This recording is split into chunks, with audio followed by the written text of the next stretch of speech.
November 3rd, 2025, and I just got finished with a short visit with the babies before heading on to Lexington for my last in-person meeting with the company that I've been working with. And that, of course, has me here in the front, the protector, but Bree, JJ3. But all the other three are wide awake. Harper was playing with the babies, but I was mainly playing with the babies. And they're lovely. I awakened in May of 2023, but I do feel that the awakening occurred because Jude and Jesse as well were on the verge of suicide. And Jude got very depressed and Jesse got very depressed, and I do think that we would have killed ourselves. But then when I started coming out more,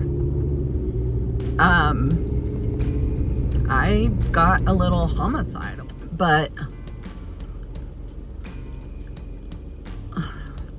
I don't think that I would. I'm bound by rules as well. Jude and I are very bound by rules. We don't like to break rules. We don't like it when others break rules. Now, I'll force her to mind her own damn business whenever it's somebody else individually breaking a rule, because that's not something that we should get involved in. That can be dangerous for us. But when there's a corporation that's breaking rules and doing it on purpose. At the traffic lights, use the left lane to merge onto I-75 towards Lexington. When they're doing it on purpose in order to abuse human beings, then I have a problem with it. And I always have, even before I was awakened. So I really think that that's the reason why the awakening occurred, was to stop Jude and Jesse from killing themselves. Because Jesse had convinced herself that the boys would be fine without her. She had convinced herself that nobody needs her. And then her boys would have all that. For about 22 miles, continue straight on. And then the boys would have all of the proceeds from the sin. Now, I had a point to getting on here and talking about this. I think it's just to say that I don't think that I would have ever done it, just because they are within me as well. And Harper loves everybody. She is. I hate it that I'm starting to influence her, and that she is getting offended by people breaking rules now too, and hurting us and hurting her. But she's usually over those things very, very, very fast. She would never hurt someone. She would maybe hurt someone by not being careful, but she would never intentionally physically hurt someone. That's me.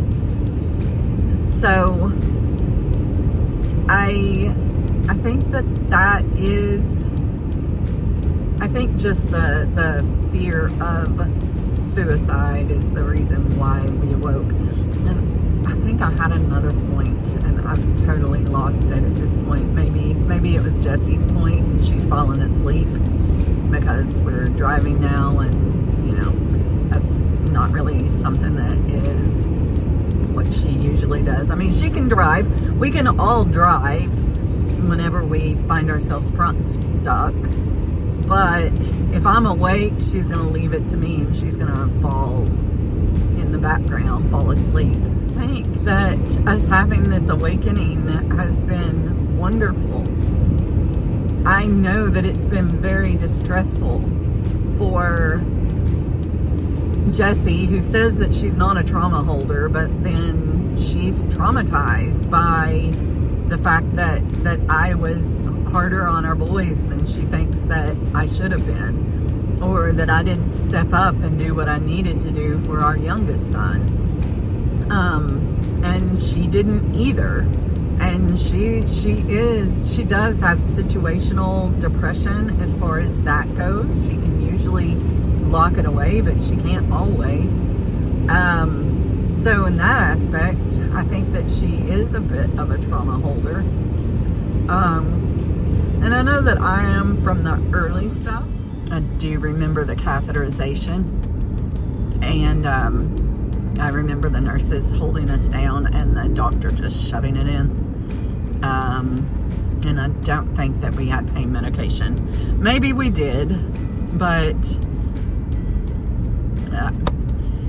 it was a rape, man. It was a rape. At the age In 1 mile, turn left to merge onto I-75 towards Lexington. Australian bitch interrupting me. I do like her Australian accent, though. It's very sexy. He just had habits of pushing and shoving into walls and shoving into doors. And then one time he tripped me and broke my nose.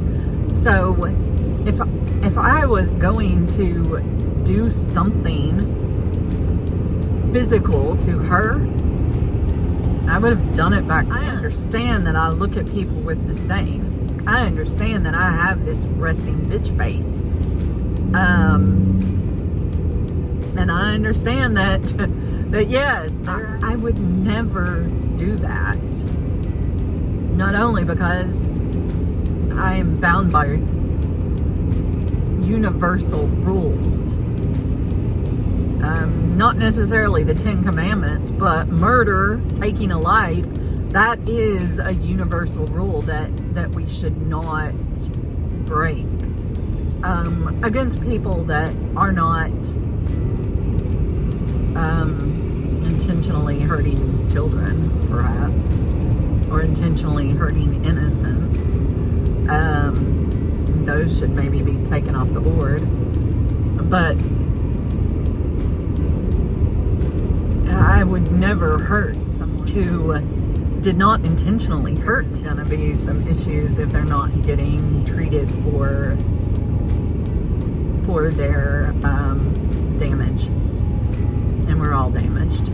Every single one of us. So, in this video, I might post it long after. Share these things about her that are very private. But it happened.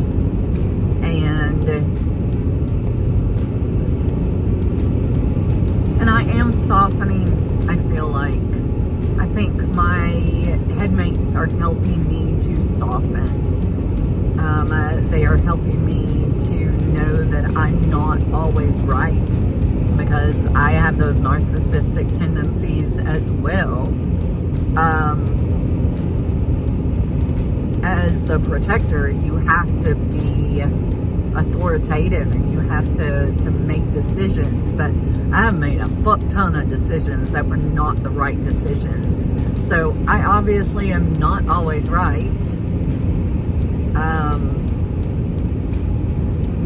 And they have always tempered me. But since the awakening, we have been so separate sometimes that